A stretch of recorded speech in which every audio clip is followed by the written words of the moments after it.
Hello friends, आज हम NCERT science class 6 का जो है चैप्टर 7 कर रहे हैं। इसके जो है चैप्टर फर्स्ट, सेकंड और थर्ड हम पहले कर चुके हैं। आज हम इसका 7 चैप्टर करते हैं। फ्रेंड्स, हम अब केवीएस को टारगेट करके जो है एनसीईआरटी को पढ़ रहे हैं। केवीएस पीआरटी में जो जिन चैप्टर्स में से क्वेश्चन आएंगे हमें सिर्फ अब वही पढ़ना है, क्योंकि एग्ज़ाम के सिर्फ 21 दिन बचे हुए हैं और उसके अंदर हमें जो है ये कंप्लीट केवीएस का जो है सिलेबस हमें कंप्लीट करना है। तो इस 7th चैप्टर में से जो है केवीएस में क्वेश्चन पूछा जा सकता है। अब हम सिर्फ उन चैप्टर को ही डिटेल में पढ़ेंगे जो केवीएस में पूछे जाते हैं। तो देखिए फ्रेंड्स, आज हम इसको पढ़ते हैं। पौधों को जानिए। इसमें जो पौधों के बारे में बताया गया है। बाहर निकलकर अपने चारों ओर के पौधों का प्रक्षेपण कीजिए। क्या आप देखते हैं कि कुछ पौधे छोटे होते हैं, कुछ विशालकाय, जबकि कुछ धरती पर हरे धब्बे की तरह दिखाई देते हैं। कुछ पौधों की पत्तियां हरी होती हैं, जबकि कुछ पौधों की पत्तियां लालिमा युक्त होती हैं। कुछ पौधों के फूल बड़े एवं लाल होते हैं, कुछ नीले, और कुछ पौधों में पुष्प ही नहीं होते। आपने अपने घर के आसपास, विद्यालय के रास्ते में, बाग बगीचे एवं विद्यालय के प्रांगण में अनेक हरे पौधे देखे होंगे। देखिए, ये पौधे के भाग जो इस चित्र में दिखाए गए हैं। एक मिनट, पौधे के भाग दिखाए गए। ये जड़ है, ये तना, ये टहनी, ये पत्तियाँ, ये फूल, ये जो है पौधे के भाग हैं। पौधे के विषय में हम जानते हैं। तो देखिए, ये चित्र में जो प्रकृति का भ्रमण करते हुए दिखाया गया कि किस तरह से पौधे हरे पौधे होते हैं, और ये कुछ ये वृक्ष हैं, ये कुछ छोटे पौधे हैं, और जो ये बच्चे जो हैं इनका निरीक्षण कर रहे हैं, इनको ध्यान से देख रहे हैं। शाक, झाड़ी एवं वृक्ष। तो हम शाक, झाड़ी और वृक्ष के बारे में पढ़ेंगे। शाक जो है वो होती है जिसकी कम लंबाई होती है, यानी कि आपकी लंबाई से भी कम लंबाई होती है, और झाड़ियों की लंबाई आपके जितनी होती है, लेकिन इनकी जो है शाक की का तना बिल्कुल कोमल होता है, झाड़ी का तना कठोर होता है लेकिन लंबाई कम होती है, और वृक्ष का तना बहुत ही मजबूत होता है और इसकी लंबाई भी जो है बहुत ज़्यादा होती है। तो देखिए, कुछ पौधे देखिए जो आपसे कम लंबे हैं, जो आपकी लंबाई के बराबर हैं। जो आपसे कम लंबे वो शाक हैं, जो आपकी लंबाई के बराबर होते हैं वो झाड़ी हैं। और तने को स्पर्श कीजिए जानने के लिए कि तना कोमल है या कठोर। धीरे से एक और मोड़ने का प्रयास कीजिए, ध्यान रखें कि टूटे नहीं। लंबे पौधों के तने की मोटाई मापने का प्रयास करें। हमें यह भी जानना चाहिए कि शाखाएं भूमि के पास, तने के अंदर से अथवा कुछ ऊंचाई के बाद निकलती हैं। अब हम प्रक्षेपित सभी पौधों को सारणी 7.1 में वर्गीकृत करेंगे। तो फ्रेंड्स, हम इसमें जो है इम्पोर्टेंट पार्ट्स को ही पढ़ेंगे। पौधों को कम से कम स्थिति पहुँचे, इसलिए आप 4-5 विद्यार्थियों के समूह में कार्य कर सकते हैं। कोमल तने वाले पौधे के अध्ययन के लिए खरपतवार का प्रयोग करें। क्या आप जानते हैं खरपतवार? खरपतवार वो होते हैं जो अनचाहे पेड़ होते हैं, जिनको किसान को जो है निकाल कर फेंकना होता है, वो जो है खरपतवार होते हैं। तो खरपतवार का ही प्रयोग करें। प्रयोग ये इसका विवरण जानने के लिए जो है खरपतवार का ही प्रयोग करें। तो शाक, झाड़ी और वृक्ष, इनके बारे में हम यहाँ पढ़ेंगे। देखिए, ये होते हैं ये होते हैं शाक, ये है झाड़ी और ये है वृक्ष। देखिए, इसका तना कोमल होता है और ये जो है पूरा का पूरा पेड़ कोमल होता है, और ये आपकी हाइट से भी कम हाइट का होता है, और ये झाड़ी जो है आपकी हाइट के जितनी होती हैं, और इनका तना जो है मजबूत होता है। और ये वृक्ष जो है इनका तना बहुत ही मजबूत होता है और इनकी लंबाई जो है ज़्यादा होती है। तो ये होते हैं शाक, झाड़ियाँ और वृक्ष। ये मैंने आपको पूरा का पूरा बता दिया कि कुछ पौधे में शाखाएं तने के आधार के समीप से निकलती हैं। तना कठोर होता है परंतु अधिक मोटा नहीं होता, उन्हें झाड़ी कहते हैं। कुछ पौधे बहुत ऊंचे होते हैं, इनमें तने सुदृढ़ और गहरे होते हैं, इनकी शाखाएं भूमि से अधिक ऊंचाई पर तने के ऊपरी भाग से निकलती, इन्हें वृक्ष कहते हैं। तो देखिए, कमजोर तने वाले पौधे सीधे खड़े नहीं हो सकते, ये भूमि पर फैल जाते हैं, इन्हें विसर्पी लता कहते हैं। तो विसर्पी लता क्या होती है? ये देखिए, ये विसर्पी लता, इनके तने जो है खड़े नहीं होते, धरती में ही फैल जाते हैं। और ये आरोही लता है, ये आरोही लता, ये जो है सहारा लेकर ये लताएं जो हैं ऊपर की ओर चढ़ती चली जाती हैं। अब हम जो है ये तना क्या कार्य करता है, तने के कार्य के बारे में बताएंगे। इसमें देखिए, गिलास, जल, लालसा, ईसाकाई पौधा और एक ब्लेड लीजिए। गिलास को 1/3 जल से भरें, जल के में लाल रंग की कुछ बूंदें डालें, साग के तने को गिलास में रखें, कुछ साग के कुछ भाग लाल नजर आते हैं। आपने देखा कि तने से रंग ऊपर चढ़ गया। अगर इसे लंबे समय तक रखा जाए तो जो ये लाल रंग हमने डाला था ये पत्तियों और सिराओं में भी आ जाता है। ये पत्तियों और सिराओं में आता है, इसका मतलब फ्रेंड्स क्या है कि तना जो है जल को पत्तियों तक पहुंचाता है। इसका मतलब, इस प्रयोग का मतलब ये है। देखिए तने से ये कटा हुआ तना इसमें दिखाया गया है, ये एक पेड़ है और कटे हुए तने में ये देखिए जल, ये जो है ऊपर की ओर जाता है, यानी कि तना जल को ऊपर तक पहुंचाने का कार्य करता है। पत्ती, ये देखिए पत्ती, ये एक पत्ती का चित्र है। पत्ती का जो भाग तने से जुड़ा, ये भाग तने से जुड़ा होता है, इसको क्या कहते हैं, पर्णवृत्त। और पत्ती के इस ऊपर के भाग को क्या कहते हैं, पटल। और पत्ती के जो ये भाग हैं इनको क्या कहते हैं, सिराएं। और ये क्या होती है, ये बीच वाली जो मोटी होती है ये होती है मध्य सिरा। तो इसमें यही बताया गया है, मैं आपको पढ़ के भी दिखा देती हूँ।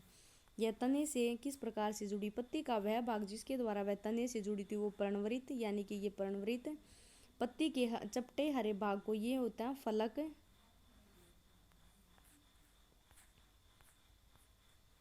एक पत्ती को सफ़ेद कागज पर अपनी कॉपी के पन्ने के नीचे रखिए। इसके साथ पॉइंट 9 में दर्शाए गए तरीके से एक ही स्थान पर दबाकर पकड़ के रखिए, जैसे इसमें दिखाया गया है। अपनी पेंसिल को तिरछा पकड़िए, इसकी नोक से कागज के उस भाग में जिसके नीचे पत्ती है धीरे धीरे रगड़िए। क्या कुछ रेखाओं के साथ छाप दिखाई देती है। पत्ते की इन रेखित संरचनाओं को सिरा कहते हैं। तो सिरा क्या होती हैं, जो इनकी ये संरचनाएं सी होती हैं इनको सिरा कहते हैं। पत्ती के मध्य एक मोटी सिरा दिखाई देती है, इसे मध्य सिरा कहते हैं। मैंने आपको ये दिखाया था। पत्तियों पर सिराओं द्वारा बनाए गए डिजाइन को सिरा विन्यास कहते हैं। तो सिरा विन्यास क्या होते हैं, ये जो डिजाइन से बनाए गए हैं ये जो है सिरा विन्यास कहते हैं। ये देखिए चित्र में मैं आपको दिखाती हूँ, ये है सिरा विन्यास, ये। और ये है जालिका रूपी, ये जो है समानांतर होती हैं।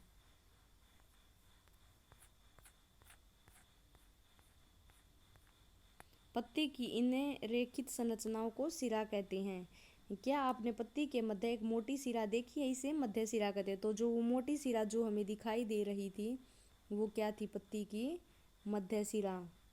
पत्तियों पर बनाए गए सिराओं द्वारा बनाए गए डिजाइन को सिरा विन्यास कहते हैं। जो पत्तियों ने ये डिजाइन बनाया इसको क्या कहते हैं, जो भी डिजाइन ये बनाती है उसको सिरा विन्यास कहते हैं। यदि यह डिजाइन मध्य सिरा के दोनों ओर जाल जैसा तो यह सिरा विन्यास जालिका रूपी कहलाता है। दोनों ओर यदि ये जाल जैसा तो ये क्या होता है, जालिका रूपी। आपने देखा होगा कि घास की पत्तियों की यह सिराएं एक दूसरे के समानांतर हैं, ऐसे सिरा विन्यास को समानांतर शिला विन्यास कहते हैं। तो अब हम आगे पढ़ेंगे। आवश्यक सामग्री पौधा, पॉलीथीन के 2 पारदर्शी थैले और कुछ धागा। ये देखिए ये पत्तियों में सिरा विन्यास, जालिका रूपी, समानांतर। इस क्रियाकलाप को दिन के समय करना चाहिए जब धूप खिली हुई हो। इस क्रियाकलाप के लिए आपको स्वस्थ, भली भांति सिंचित और धूप में रखे हुए पौधों को लेना चाहिए। किसी पौधों की पत्ती वाली शाखा को चित्रानुसार एक पॉलीथीन की थैली में, देखिए ये जैसे चित्र में दिखाया गया है कि पत्तियां क्या कार्य करती है, दिखाया गया कि पॉलीथीन की थैली में डालकर यहाँ से जो इसको बांध दीजिए तो इसमें जल की कुछ बूंदें जो हैं दिखाई देने लगेंगी। तो इसका अर्थ क्या है कि ये जो है जल को संघनित करती हैं, जल का वाष्पोत्सर्जन करती है। तो जल की यह बूंदें पत्ती से जलवाष्प के रूप में निकली, इस क्रिया को हम क्या कहते हैं, वाष्पोत्सर्जन। इस प्रक्रम के द्वारा पौधे बड़ी मात्रा में जल को वायुमंडल में छोड़ते हैं। हमने पत्तियों के ऊपर थैली को क्यों बांधा, क्या पौधे के वाष्पोत्सर्जन से निकली जल वाष्प को हम अन्यथा देख सकते हैं। तो देखिए हम इसके कुछ इम्पोर्टेंट्स पार्ट्स ही जो है हम पढ़ेंगे।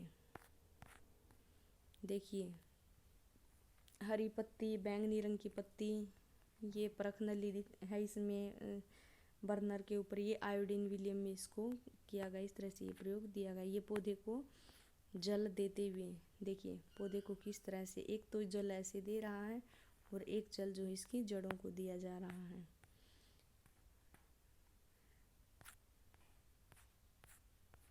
यहाँ से हम पढ़ेंगे। परख नली में एक पत्ती रखिए, उसमें पर्याप्त मात्रा में स्प्रे डालें जिससे पत्ती उसमें पूर्णतः डूबी रहे। अब इस परख नली को जल से आधे भरे बीकर में रखें। बीकर को उस समय तक गर्म करते रहें जब तक पत्ती के से हरा रंग पूर्णतः बाहर नहीं निकल जाता। पत्ती को परख नली से सावधानीपूर्वक बाहर निकालकर जल को भली भांति धोएं।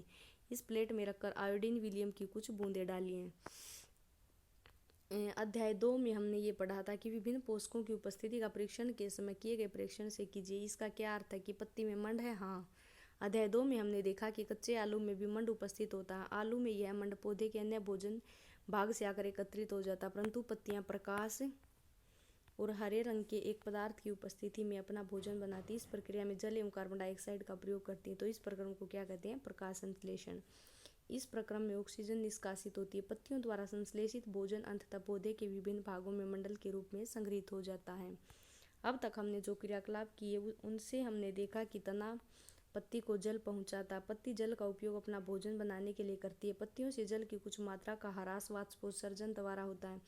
तने और पत्ती को जल कैसे प्राप्त होता है? यह कार्य जड़ें करती हैं। जड़, ध्यान से पूर्वक देखिए। पहली और भुजों ने कौन से पौधे को ठीक प्रकार से जल दे रहा है? क्यों? तो उनमें से कौन दे रहा है ठीक प्रकार से जल? ये ठीक प्रकार से जल दे रहा है, ये नहीं दे रहा, क्योंकि ये पौधे की जड़ों में जल दे रहा है और ये पौधे की पत्तियों में जल दे रहा है, जबकि पौधे की जड़ें जो है तने के द्वारा पत्तियों तक जल को पहुंचाती हैं। 2 गमले, कुछ मिट्टी, खुरपी, प्लेट, कैंची एवं जल। क्रियाकलाप 4-5 विद्यार्थियों के समूह में करना चाहिए। बगीचे में किसी खरपतवार के एक जैसे 2 पौधे सावधानीपूर्वक उगाड़िए। ध्यान रहिए उनकी जड़ों को कोई क्षति न हो। ये देखिए, ये इसकी जड़ें जो है गमले में डाली गई हैं और इसकी जड़ें काट कर इसको गमले में उगाया गया है। पौधे को एक गमले में मिट्टी में डालकर लगा दीजिए। दूसरे पौधे की जड़ों को काट दीजिए। अब इसे दूसरे गमले में लगा दीजिए। नियमित रूप से जल दीजिए।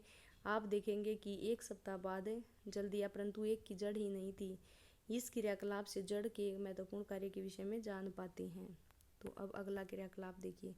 आवश्यक सामग्री: मक्के और चने के बीज, रुई कटोरी तथा जल। 2 कटोरियाँ लीजिए, इनमें भीगी हुई रुई रखिए। एक कटोरी में चने के 3-4 बीज और दूसरी में मक्का के दाने रखिए। जल डालकर रुई को हमेशा नम रखिए जब तक कि बीज अंकुरित होकर नवोद्भिद नहीं बन जाए। 1 सप्ताह बाद उसे खींचकर रुई से बाहर निकालने का प्रयास कीजिए। ये देखिए, ये रुई से बाहर निकाला है। इसमें हमने देखा कि पौधे को भूमि से खींचकर आसानी से नहीं निकाल पाते, उसे मिट्टी खोद कर निकालना पड़ता है। जड़ें पौधों की मिट्टी से में मजबूती से जमाए रखने का जो है कार्य करती हैं। इन्हें मिट्टी में पौधे का स्थिरक कहा जाता है। आपने देखा कि तने एवं पत्तियां विभिन्न प्रकार की होती हैं। क्या जड़ों में भी विविधता दिखाई देती है? अब ये क्रियाकलाप 8 देखिए। चने के पौधों की जड़ों को देखिए। इस चित्र के समान जो है दिखती है। मक्का के पौधे की जड़ें कैसी हैं? जड़ों की आकृतियों के चित्र के साथ मिलान कर खाली स्थान में मक्का एवं चना लिखिए। चने एवं मक्के की जड़ों में क्या समानता? वे किस रूप से एक दूसरे से भिन्न? ऐसा प्रतीत होता है कि जड़ें 2 प्रकार की। क्या जड़ें के भी अनेक प्रकार होते हैं? आइए हम इसके बारे में पता लगाएं। देखिए, ए की जड़ें ऐसी हैं और बी की जड़ें ऐसी, यानी कि जड़ें भी भिन्न भिन्न तरह की होती हैं। खुले मैदान में जाइए जहाँ बहुत से खरपतवार उग रहे हैं। कुछ खरपतवार पौधों को मिट्टी खोद कर निकालिए और जड़ों से मिट्टी धोकर अलग कर उनका निरीक्षण कीजिए। सभी खरपतवार पौधे की जड़ें की तरह होती हैं। तो अब हम पौधे की जड़ों का ये देखिए, ये होती हैं मूसला जड़ें, ये होती हैं रेशेदार जड़ें। जिन पौधों की जड़ें 7.17 ए की तरह होती हैं उन मुख्य जड़ को मूसला जड़ कहती है, यानी कि ये जो है मूसला जड़ होती है। छोटी जड़ों, ये जो छोटी जड़ जो है ये होती हैं पार्श्व जड़ें। जिन पौधों की जड़ें ये चित्र बी के समान हैं उनकी मुख्य जड़ नहीं होती। सभी जड़ें एक समान दिखाई देती। इन्हें झकड़ा जड़ या रेशेदार जड़ कहते हैं। एकत्र किए गए खरपतवार पौधे को उनकी जड़ के आधार पर 2 समूहों में छांटिए। मूसला जड़ वाले पौधों को समूह में तथा रेशेदार जड़ वाले पौधों को समूह बी में रखिए। समूह ए के पौधों की पत्तियों को देखें, इन्हें शिराविन्यास किस प्रकार का? समूह बी के पौधों की पत्तियों का शिराविन्यास किस प्रकार का है? क्या आपने ध्यान दिया कि पौधे की पत्ती में शिराविन्यास एवं जड़ के प्रकार में रोचक संबंध है? उन सभी पौधों जिसका आप अध्ययन कर चुके हैं पत्तियों की शिराविन्यास एवं जड़ को सारणी में भर सकते हैं।